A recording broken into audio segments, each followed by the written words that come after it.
Assalamualaikum warahmatullahi wabarakatuh. Perkenalkan, nama saya Albertus Bayu Aji Priyono. Pada kesempatan hari ini, saya akan mencoba menjelaskan beberapa program Python yang dapat kita coba langsung dari Jupyter Notebook yang sudah disediakan oleh NVIDIA DGX A100 milik Universitas Gunadarma. Program pertama yang akan kita buat adalah untuk menentukan faktorial bilangan dari suatu nilai menggunakan bahasa pemrograman Python. Seperti yang dapat kita lihat pada layar, di sini contohnya adalah mencari nilai faktorial dari 6. Maka perhitungan matematikanya adalah 6 dikali 5, lalu dikali 4, dikali 3, dikali 2, dikali 1, sehingga menghasilkan nilai 720. Dengan kata lain, nilainya adalah minus 1 dari nilai sebelumnya. Untuk membuat program dengan menggunakan bahasa Python ini, ada beberapa tahapan yang harus kita buat. Tahapan yang pertama adalah membuat sebuah fungsi untuk menentukan nilai faktorial dari bilangan tersebut. Di sini, fungsi yang dibuat dinamakan fungsi faktorial, di mana di dalamnya terdapat perhitungan atau kondisi yang menentukan apakah nilai dari n atau nilai dari parameter yang dimasukkan bernilai 1 atau 0. Jika nilainya itu tidak 1 ataupun 0, maka nilai n tersebut akan dikalikan dengan nilai faktorial n-1. Dengan kata lain, di sini adalah pemanggilan fungsi secara rekursif, di mana di dalam fungsi faktorial kita juga akan dapat memanggil fungsi faktorial tersebut dengan nilai n-nya dikurangi dengan 1. Begitu selanjutnya sampai kita mendapatkan nilai terkecil, yaitu adalah n lebih besar daripada 2. Karena kalau 1 ataupun 0, maka tidak akan dilakukan perhitungan atau dikembalikan nilainya adalah 1. Berikutnya, tahap kedua adalah menentukan nilai yang kita ingin mencari nilai faktorialnya. Di sini kita membuat sebuah variabel dengan nama num, yaitu nilainya adalah 5. Tahap ketiga atau tahap yang terakhir adalah dengan memanggil fungsi yang sudah kita buat tadi sebelumnya, lalu menjadikan variabel num tadi sebagai inputan untuk parameter fungsi tersebut. Jadi di sini kita akan mencetak nilai tersebut dengan fungsi print, lalu kita akan memanggil fungsi faktorial, lalu di dalamnya kita menggunakan variabel num, sehingga hasil dari faktorial nilai 5 itu adalah 120. Berikutnya adalah tugas yang harus Anda lakukan untuk program kali ini. Di sini kita melihat pada program yang sudah dibuat menggunakan fungsi dan hanya menggunakan kondisi, lalu juga pemrosesan secara rekursif untuk menghasilkan nilai faktorial. Nah, jadi tugas Anda di sini adalah merubah fungsi faktorial ini dari model rekursif menjadi iteratif, atau dengan kata lain, Anda harus menggunakan fungsi perulangan atau iterasi untuk menggantikan fungsi rekursif yang ada pada fungsi faktorial, sehingga menghasilkan hasil yang sama dengan program contoh yang sudah kita lihat sebelumnya. Berikutnya kita masuk ke program yang kedua. Pada program yang kedua ini, kita akan mencari nilai dari bilangan Fibonacci yang ke n menggunakan bahasa pemrograman Python. Seperti yang kita ketahui, deret Fibonacci dimulai dari angka 0, 1, lalu ditambahkan 1 dengan 0 menjadi 1, lalu ditambahkan lagi 2 dengan 1 dengan 1 menjadi 2, lalu selanjutnya 2 dengan 1 menjadi 3, dan seterusnya. Untuk membuat program ini, ada beberapa tahapan juga yang harus kita lakukan. Yang pertama, tentunya kita harus membuat sebuah fungsi untuk menghitung Fibonacci tersebut. Dalam fungsi ini, ada beberapa kondisi yang harus kita tentukan. Yang pertama adalah, jika nilainya n itu lebih kecil daripada 0, di mana n adalah parameter atau inputan ke dalam fungsi ini, maka akan dicetak sebuah string yaitu incorrect input atau nilainya salah, karena nilai Fibonacci tidak boleh kurang dari 0 yang kita cari. Lalu jika n sama dengan 1, maka akan dihasilkan atau dikembalikan nilai 0, karena jika n-nya itu 1, itu pasti nilainya adalah deret yang pertama, itu hasilnya adalah 0.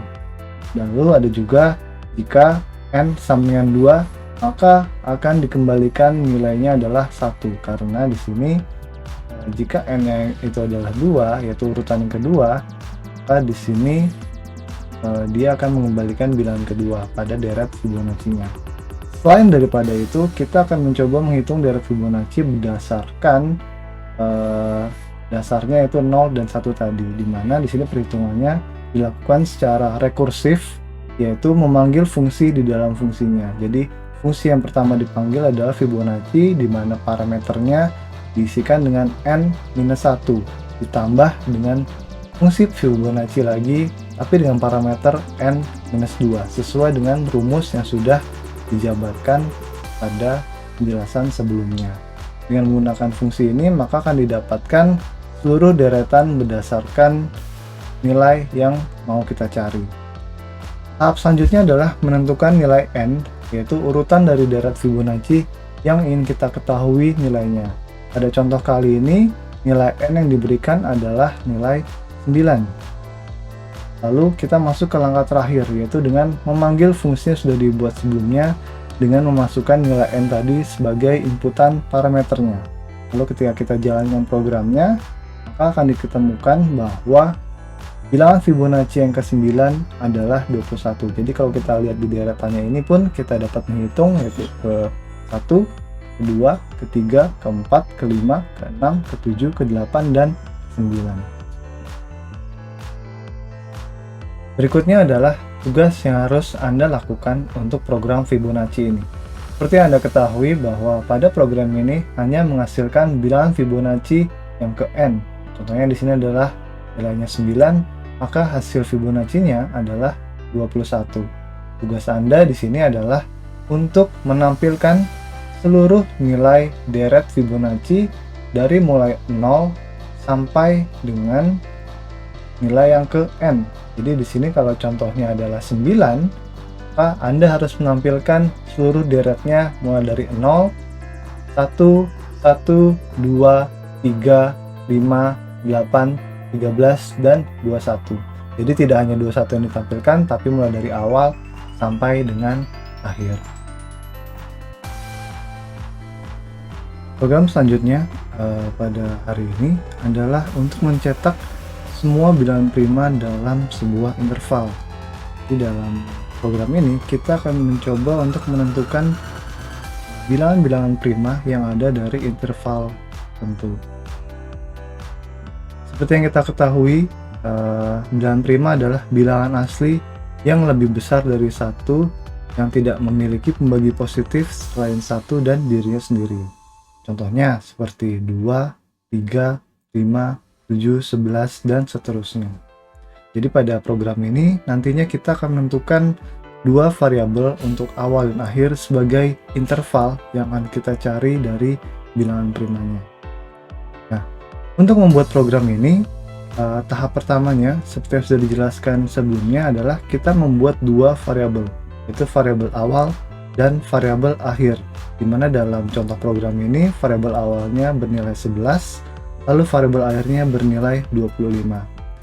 Maka selanjutnya adalah kita akan melakukan pengecekan terhadap range tersebut dengan melakukan perulangan dan juga pembagian atau perhitungan modulasi terhadap nilai interval tersebut.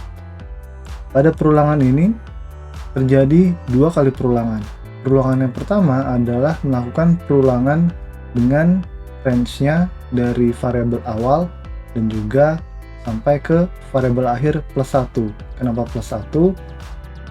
Agar nilai perulangannya nanti mencapai 25, karena kalau tidak nanti hanya mencapai 24. Lalu di bawahnya ada kondisi jika I lebih besar daripada 1. Jadi yang hanya kita cek di sini nilainya adalah yang lebih besar daripada 1, karena bilangan prima itu pasti lebih besar daripada 1. Lalu kita masuk ke perulangan kedua, yaitu for J in range 2, I. Jadi di sini akan kita lakukan perulangan mulai dari 2 sampai ke I, di mana I yang pertama sebagai contoh tadi adalah 11, berarti range-nya 2 sampai 11. Selanjutnya adalah kita akan melakukan pengecekan, yaitu dengan kondisi jika I yaitu 11 mode J, yaitu 2 sampai dengan 11 sama dengan 0, maka dia akan break atau keluar dari perulangan. Maksudnya di sini adalah jika nilai 11 itu dapat dibagi dengan nilai lain selain dirinya, maka dia bukan bilangan prima. Tapi sebaliknya, jika I persen J nilainya lebih daripada 0, berarti dia tidak dapat dibagi dengan yang lain, maka dia adalah bilangan prima. Maka di sini adalah masuk ke else, yaitu print I. Begitu seterusnya sampai ke nilai range yang paling akhir, yaitu 25. Berikutnya adalah tugas untuk program kali ini. Di sini kita menentukan semua bilangan prima pada interval yang sudah kita tentukan, yaitu berdasarkan nilai awal dan nilai akhir. Sekarang, tugas yang harus Anda lakukan adalah membuat sebuah program dengan bahasa Python untuk menentukan apakah sebuah nilai atau sebuah bilangan adalah sebuah bilangan prima. Jadi tidak perlu lagi menggunakan interval, tapi langsung menentukan jika nilai dari sebuah variabel tersebut apakah merupakan sebuah bilangan prima ataupun bukan. Baik, selanjutnya kita masuk ke program yang terakhir, yaitu di sini kita akan melihat kemampuan atau perbedaan antara pemrosesan data menggunakan CPU dibandingkan dengan pemrosesan data menggunakan GPU. Pada contoh kali ini, kita akan memanfaatkan dua library khusus yang digunakan untuk melakukan pemrosesan dengan CPU dan juga GPU. Library yang pertama dikenal dengan nama NumPy. NumPy adalah sebuah library Python yang digunakan khusus untuk melakukan pemrosesan data yang berupa multidimensional array ataupun matrix. Tapi dia menggunakan CPU sebagai main prosesornya. Sementara di sini Cuppy, dia juga memiliki fungsi yang sama dengan NumPy, namun dia dapat diakselerasi dengan menggunakan GPU. Pada program kali ini, kita akan mencoba untuk melihat perbandingan antara kedua library tersebut dengan dua main prosesor yang berbeda. Di sini juga digunakan satu library lagi, yaitu library dengan nama time, yang digunakan untuk melakukan perhitungan waktu kecepatan antara penggunaan NumPy dan juga Cuppy. Pada program yang pertama, di sini akan dibuat sebuah array 3 dimensi dengan jumlah 1 miliar data. Program yang digunakan di sini menggunakan NumPy dan CPU. Seperti yang kita lihat di sini, ketika kita menggunakan NumPy dan juga CPU untuk membuat array 3 dimensi dengan jumlah 1 miliar, waktu yang diperlukan adalah 0,91 detik. Sementara menggunakan Cuppy dan GPU untuk membuat array 3 dimensi dengan jumlah 1 miliar, waktu yang diperlukan hanya berkisar 0,01 detik. Dari hasil di atas dapat dilihat perbedaan hasil kecepatan waktu antara penggunaan CPU dan GPU. Di sini baru digunakan dalam pembuatan array 3 dimensi.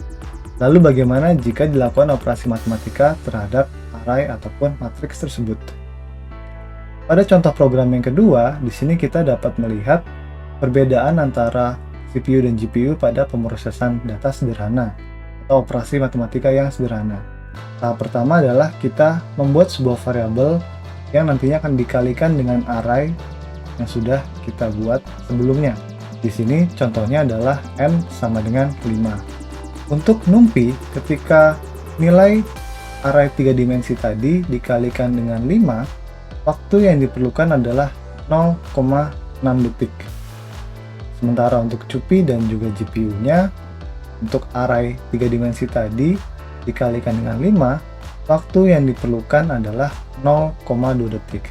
Jadi dari dua hasil tersebut, sudah dapat ditentukan bahwa penggunaan GPU sebagai koprosesor sangat berpengaruh terhadap pemrosesan data. Oleh karena inilah, penggunaan NVIDIA DGX A100 sangat berpengaruh terhadap penelitian dan pembelajaran terhadap data yang jumlahnya sangat besar. Sekian materi untuk hari ini. Kita ketemu lagi di pertemuan selanjutnya. Assalamualaikum warahmatullahi wabarakatuh.